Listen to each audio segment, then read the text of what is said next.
Hello everyone, मेरा नाम दिव्या तंवर है। मैंने यूपीएससी 2021 में रैंक 438 हासिल की है और ये मेरा पहला अटैम्प्ट था।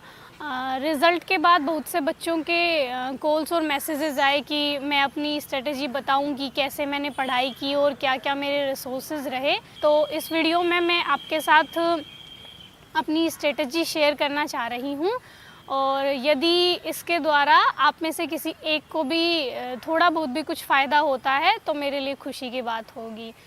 तो देखिए, सबसे पहले हम मेंस पे बात करते हैं। जो मेंस के लिए मेरे रिसोर्सेज रहे, क्योंकि ज़्यादातर बच्चों के क्वेश्चन रिसोर्सेज के बारे में ही होते हैं। सबसे पहले एसए का पेपर आता है। एसए के पेपर में हमें दो से बड़ा चैलेंज होता है, वो एसए चूज़ करने का होता है। तो मैं यही कहूँगी कि जिस एसए को लेके आप सबसे ज़्यादा कंफर्टेबल हैं और जो आपको अच्छे से समझ में आया है, आप उसी एसए को चूज़ करें। और एसए के लिए जो मेरे रिसोर्सेज रहे, वो निबंध दृष्टि नाम से एक बुक आती है जो दृष्टि आईएएस की है, आप वो देख सकते हैं। और एक बुक निशांत जैन सर की है जिसमें उन्होंने टॉपर्स के कुछ एस्से मतलब इंक्लूड किए हैं, तो वो भी आप देख सकते हैं एक बार मतलब आइडिया लेने के लिए। अदरवाइज़ एस्से में आपको अपने ही थॉट्स रिप्रेजेंट करने होते हैं। और एस्से के लिए जो सबसे इम्पोर्टेंट काम है वो ये है कि आप एक अलग से नोटबुक बना सकते हैं जिसमें हम अपने कोट्स रख सकते हैं या कोई फेमस स्टोरी रख सकते हैं, मतलब ऐसी चीज़ जो हम एस्से में यूज़ कर सकते हैं। और एस्से में आप जो इम्पोर्टेंट कीवर्ड्स हैं उनको अंडरलाइन कीजिएगा। कोशिश करिए कि ब्लैक पेन यूज़ हो जाए जहां हम कोट्स यूज़ कर रहे हैं या कोई इम्पोर्टेंट बात, कोई डाटा, कोई फैक्ट या कोई रिपोर्ट यूज़ कर रहे हैं। तो एस्से के बारे में यही सब कुछ। उसके बाद GS1, जीएस के पहले पेपर में देखिए उसका थोड़ा वास्ट सिलेबस होता है। उसमें हमें हिस्ट्री भी पढ़नी होती है, ज्योग्राफी भी पढ़नी होती है, सोसाइटी भी पढ़नी होती है। तो उसके लिए सबसे पहले हिस्ट्री के लिए एनसीईआरटी तो आपको पढ़नी ही है 6 से लेकर 12 तक। आप ओल्ड भी पढ़ सकते हैं, न्यू भी पढ़ सकते हैं, लेकिन मैंने ओल्ड एनसीईआरटी पढ़ी थी। तो हिस्ट्री के लिए सबसे पहले ओल्ड एनसीईआरटी 6 से लेकर 12 तक। उसके बाद आप स्पेक्ट्रम पढ़ेंगे। मतलब स्पेक्ट्रम ऐसी है जो प्रीलिम्स में भी आपको हेल्प करेगी और मेंस में भी आपको हेल्प करेगी, तो स्पेक्ट्रम मस्ट है। उसके बाद आप बिपिन चंद्र पढ़ सकते हैं। मतलब मैंने जो बिपिन चंद्र की बुक थी स्वतंत्रता संग्राम, ये वाली पढ़ी थी। तो आप स्पेक्ट्रम पढ़िए, बिपिन चंद्र पढ़िए, उससे मतलब वो मोर देन इनफ है आपके लिए। और उसके बाद ज्योग्राफी के लिए जो सबसे इम्पोर्टेंट बुक्स हैं वो एनसीईआरटी है। स्पेशली जो 11th क्लास की एनसीईआरटी है, वहाँ से लगभग डायरेक्टली क्वेश्चन पूछे जाते हैं। तो ज्योग्राफी के लिए आप एनसीईआरटी पढ़िए 6 से लेकर 12 तक। उसके बाद एक जीसी लियोंग की बुक आती है, वो वैसे अभी तक शायद इंग्लिश मीडियम में ही है, लेकिन आप मतलब उसकी लैंग्वेज बहुत सिंपल है। मतलब मैंने वो पढ़ ली थी कि मतलब उसमें से जो मतलब बिल्कुल बेसिक कॉन्सेप्ट्स उसमें समझाए गए हैं, तो वो अगर आप कंफर्टेबल हैं तो जीसी लियोंग एक बार पढ़ लीजिएगा। और माजिद हुसैन जो सर की जो बुक है वो बहुत लेंदी है थोड़ी सी, तो उसमें से जो सेलेक्टेड टॉपिक्स हैं, मतलब जो मिनरल्स के बारे में हैं या मतलब उसमें से सेलेक्टेड पढ़ना है बस माजिद हुसैन में से। और ज्योग्राफी के लिए बस इतना ही। और सोसाइटी के लिए ज़्यादा कुछ मैं कोई बुक प्रीफर नहीं करूँगी। मतलब मैंने कोई बुक नहीं पढ़ी सोसाइटी के लिए स्पेशली। वो आपका न्यूज़पेपर से हो जाएगा। और जैसे मेंस के टाइम जो विज़न आईएएस का मेंस 365 आता है, आप उसको ज़रूर पढ़िएगा, वहाँ से कवर हो जाएगा। तो पहले पेपर के लिए इतना। और GS2 में बेसिकली पॉलिटी आती है, तो पॉलिटी के लिए वही आप 6 से 12 तक की एनसीईआरटी पढ़ेंगे। और उसके बाद लक्ष्मीकांत आपको एकदम मतलब अच्छे से पढ़ लेनी है। मैंने लक्ष्मीकांत का पता नहीं कितनी बार रिवीजन किया था, तो लक्ष्मीकांत आप अच्छे से पढ़ेंगे। और एक गवर्नेंस पे भी उनकी बुक आती है, लेकिन वो मैंने नहीं पढ़ी थी। मतलब मैंने ली थी लेकिन मैंने पढ़ी नहीं, तो आप देख लीजिएगा। और बस पॉलिटी के लिए इतना ही। एनसीईआरटी आप अच्छे से पढ़िएगा, मतलब उसकी भी जो 11th-12th की एनसीईआरटी हैं वो बहुत इंपॉर्टेंट है। और उसके बाद आप लक्ष्मीकांत पढ़िएगा। उसके बाद मेंस 365 पढ़ना है आपको पॉलिटी का, तो वहाँ से आपका कवर हो जाएगा, मतलब करंट अफेयर्स। उसके बाद हम आते हैं इंटरनेशनल रिलेशंस पे। देखिए इंटरनेशनल रिलेशंस के लिए कोई स्पेशल बुक नहीं पढ़ी मैंने, बस मैंने न्यूज़पेपर से पढ़ा था जो डेली आईआर का जो भी पेज आता है वो, और उसके बाद जो मेंस 365 आता है इंटरनेशनल रिलेशंस का वो आप ज़रूर पढ़िएगा। और उसके बाद एक दृष्टि आईएएस की साइट है, वहाँ से आप देख लीजिएगा, मतलब वो डेली जो एनालिसिस करवाते हैं मतलब करंट अफेयर्स का, वो आप देख लीजिएगा।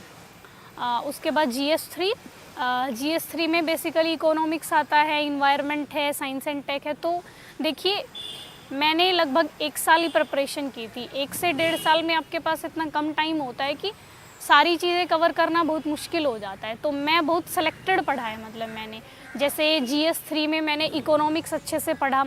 इकोनॉमिक्स के लिए रमेश सिंह मैंने ली थी, लेकिन इतने अच्छे से मैं नहीं पढ़ पाई उसको, क्योंकि वो बहुत लेंदी बुक है। तो आप संजीव वर्मा प्रीफर कर सकते हैं, मतलब संजीव वर्मा अच्छी है, वो थोड़ी छोटी भी है और मतलब इजी लैंग्वेज में समझाया गया है।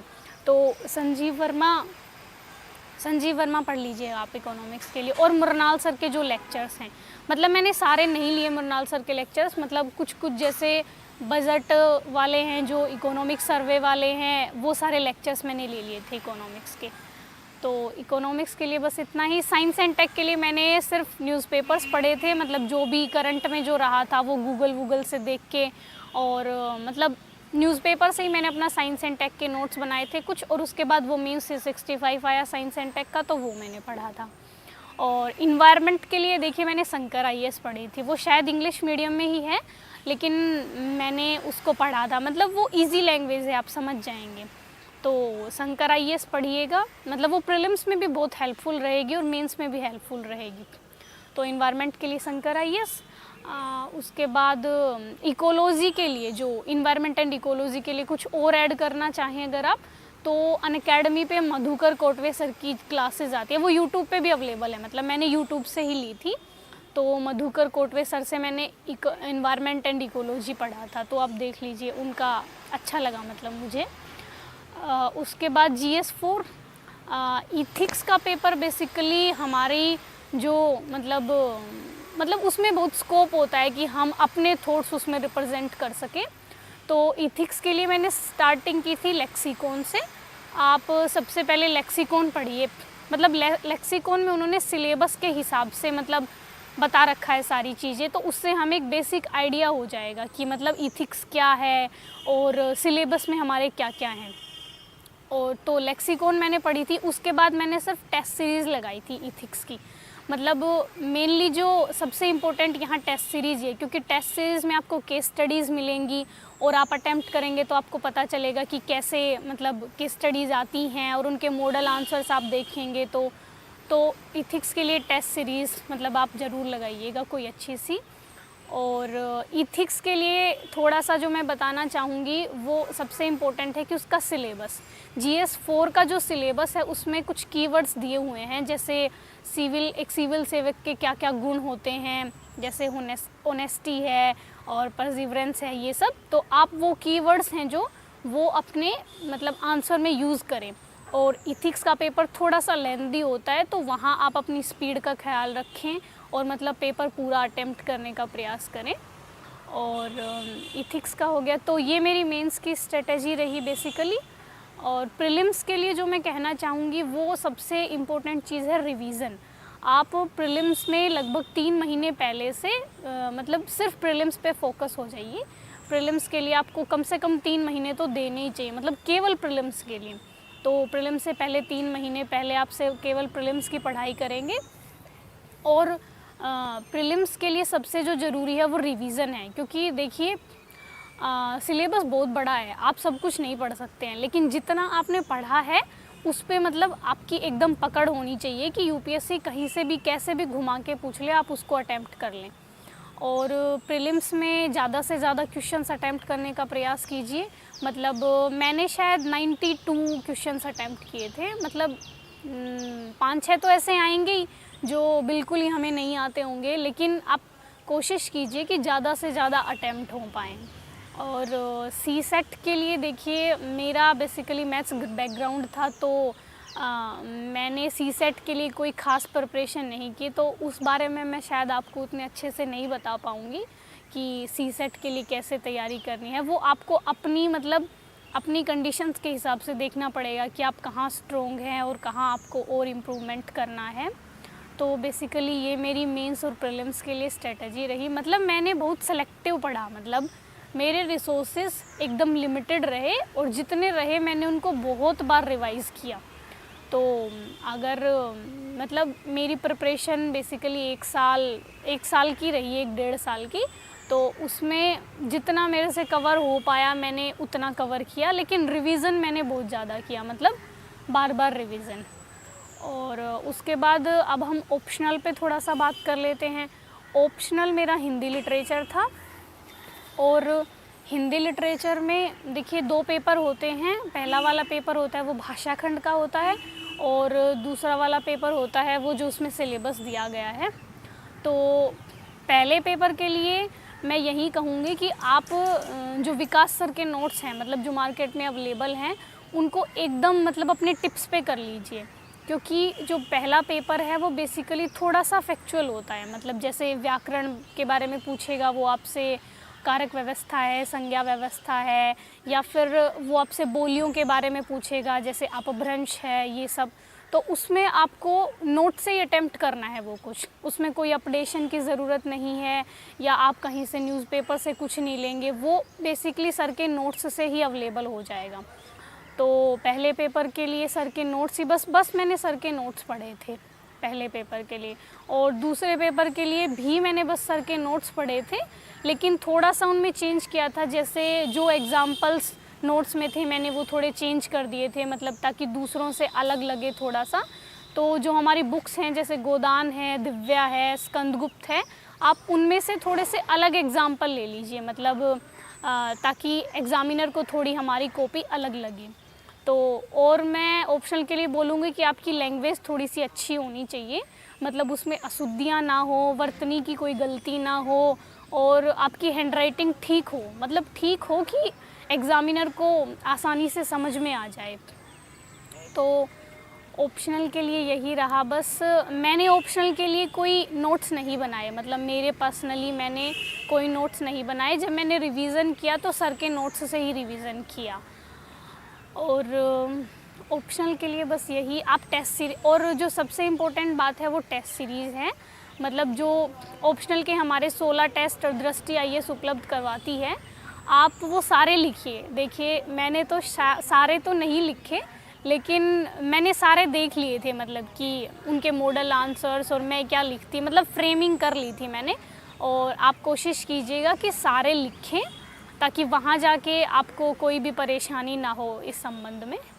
तो मेंस के लिए आप टेस्ट सीरीज़ लगाएंगे। मैंने जो टेस्ट सीरीज़ लगाई थी वो दृष्टि आईएएस से ली थी और विज़न आईएएस का अभ्यास लिया था मैंने, तो मुझे ये ठीक लगी।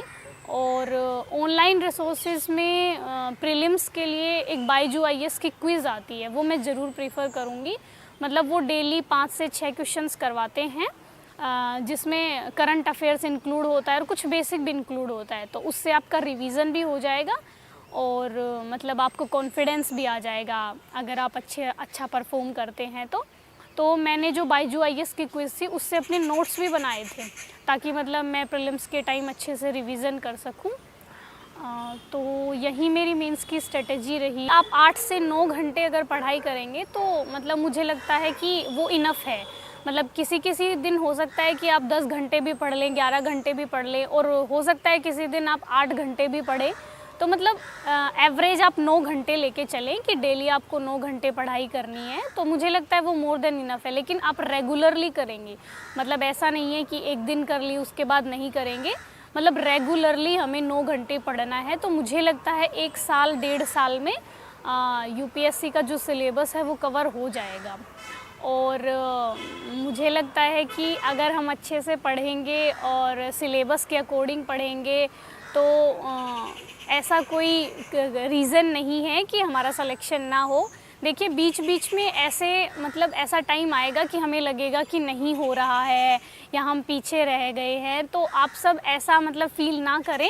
देखिए ये हर मतलब जो भी टॉपर है, जो भी एस्पायरेंट है, हर किसी को फ़ील होता है ऐसा कि शायद मुझसे नहीं हो रहा है या और सब लोग कर रहे हैं, मैं नहीं कर पा रहा हूँ या कर पा रही हूँ। तो आप ऐसा फील ना करें, क्योंकि ये सबके साथ होता है। बस आप अपने आप को हर पल मोटिवेट रखें और लगातार अपनी पढ़ाई पे कंसंट्रेट करें, और एकदम मशीन बन के भी नहीं पढ़ना है। आप अपने दोस्तों के साथ घूमने फिरने भी जा सकते हैं बीच में थोड़ा ब्रेक लेने के लिए, और अपनी पढ़ाई को कंटिन्यू भी रख सकते हैं।